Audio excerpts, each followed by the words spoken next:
C'est un petit coin de forêt où les bûcherons sont hauts comme 3 pommes. Ici, les spaghettis sont les meilleurs du monde. Pas besoin de permission pour grimper aux arbres. L'école au milieu des bois, une tradition au Danemark. 2 maternelles sur 10 font classe dans la forêt. Est-ce un exemple à suivre? Dans cette école des bois, on déchiffre l'alphabet comme chez nous. Clara, montre-moi le A, s'il te plaît. Et il y a surtout la nature. 9 heures.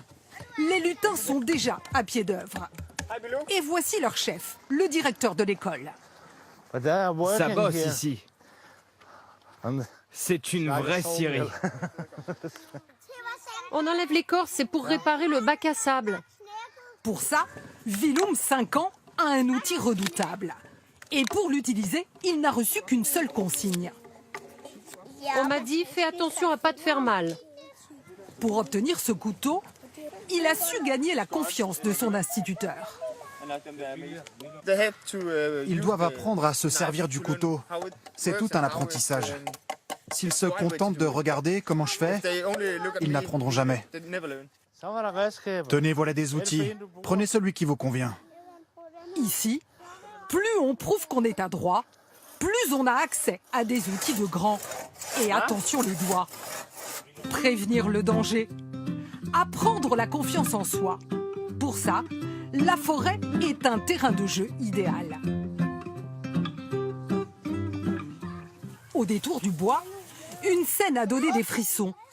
Perchés dans les pins, sans filet, à 6 mètres de haut, des lutins de 4 ans. Et vous n'avez jamais eu d'accident? En 27 ans, on a eu un bras cassé, c'est tout. Ils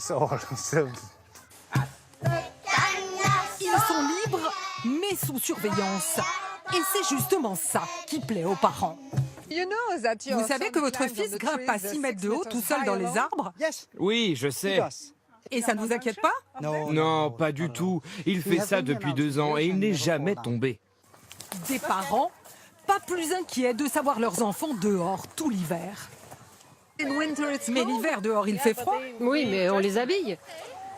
Et quand il pleut? Bah, on met des vêtements de pluie. C'est pas un problème. L'école dans la nature. Une idée de la pédagogue Ella Flatau dans les années 50. Les femmes se mettent à travailler. Elles ne gardent plus les enfants à la maison. Les écoles saturent.